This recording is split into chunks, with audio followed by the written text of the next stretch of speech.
Jada Pinkett had to bring up the Oscars because she did a show on her Red Table Talk talking about her alopecia, and then she brought up and so before the episode she did a 30-second. Do you want me to play that? She did a 30-second. Well, speaking of alopecia, I've talked to some hairdressers, some licensed cosmetologists, including my grown niece, and they all say alopecia, you're bald headed, you don't have stubble. That just looks like you have a problem because you got your hair fried or treated or conditioned. Well, not conditioned, put too many chemicals in your head or fried it too often. Do you want me to play that? Go ahead if you want to. You know, you like to play these things. I pulled up the wrong one. Wait a minute. Give me a sec.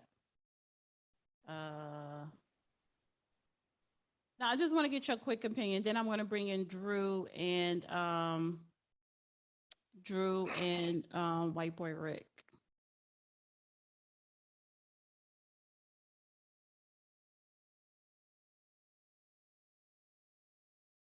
Because I did play it in the beginning of the show just to. We got to talk about Jada is on table. There's a really important red table talk on alopecia. Considering what I've been through with my own health and what happened at the Oscars, thousands have reached out to me with their stories. I'm using this moment to give our alopecia family an opportunity to talk about what it's like to have this condition and to inform people about what alopecia actually is. Now, about Oscar night, my deepest hope is that these two intelligent, capable men have an opportunity to heal, talk this out, and reconcile. The state of the world today, we need them both. And we all actually need one another more than ever. Until then, Will and I are continuing to do what we have done for the last 28 years. And that's keep figuring out this thing called life together. Thank you for listening. What does the Oscar slop have to do with alopecia? Yeah, nothing. And the other thing too is if Chris Rock wants to heal, he needs to get over the nightmare images of him failing to take the opportunity to bust Will Smith right in his mouth with that microphone when he charged up on him.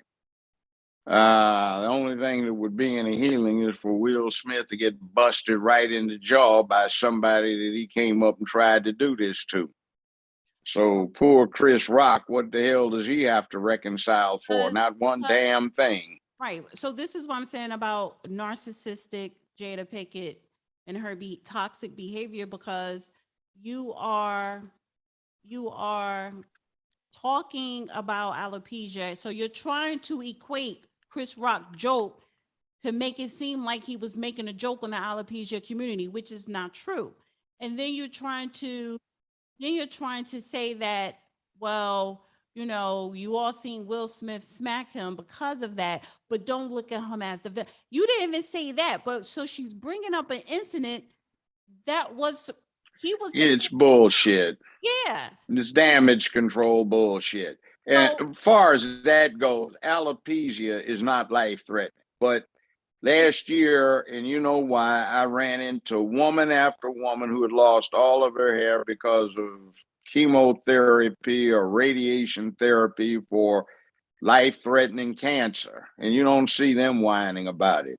Right. So if she hadn't said anything, she's been wearing all these other freak hairdos, including some close ones. We just thought she might have been set up to play G.I. Jane too. But what I'm saying is, have your episode to talk about alopecia and, you know, and awareness to it. That has nothing to do with the Oscars. Why don't you just bring on a doctor who might talk about it rather than somebody who is a layperson? But what I'm saying is she did do that. But what I'm saying is, why are you mentioning the Oscars? That has nothing to do with alopecia. So when I'm talking about toxic femininity, you talk about Jada Pinkett, you talk about Amber Heard, Leona Hale, you know, saying that she was pregnant, you carjacking with a weapon, right? Women a lot of times are out of line, and it seemed like they're still getting a pass. You get what I'm saying? You know what I'm looking at? Guys should act like gentlemen and women should act like ladies. So how about a little bit ladylike behavior here? need to distance yourself from that whole thing. And I don't like to You use toxic masculinity or toxic femininity. It's just people who are displaying bad behavior. But it seemed like nowadays, we women, we do have this safety net of being coddled when we do display bad behavior, you know. But then on the other hand, how does that fit in with equality? If one gender can't do it, how can the other? And I refuse to sit and get caught up into that 125 forms of one gender. That's crap. That's just some sick folk. I was in my doctor's office, and I was looking at some of the literature there, and it seems 92% of the medical profession at least still maintains the traditional image of gender, and a very small percentage does not, and they are suspected of being practitioners. So, it is what it is.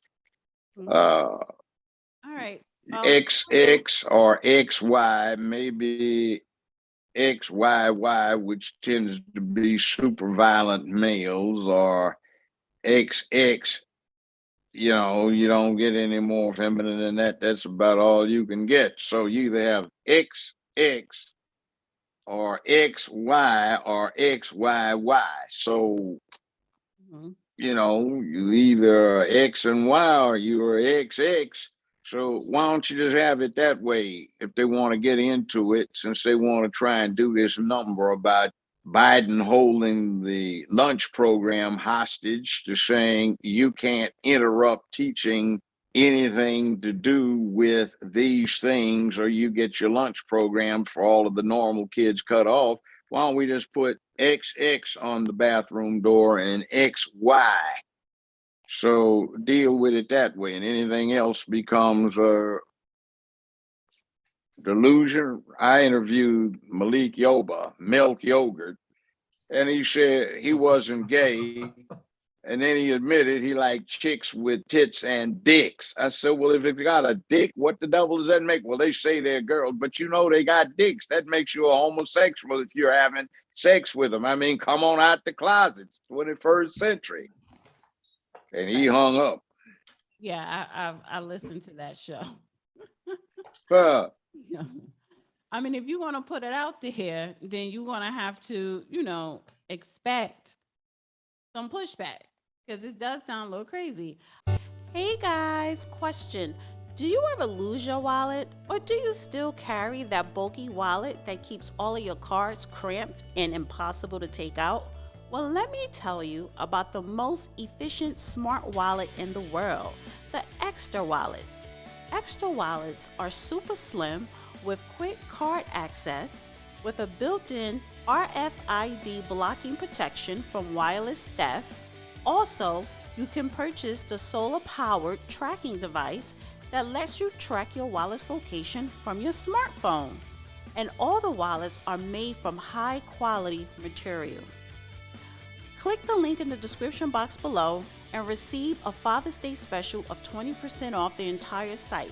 And if you spend $150 or more, you will receive 30% off and a free gift bag.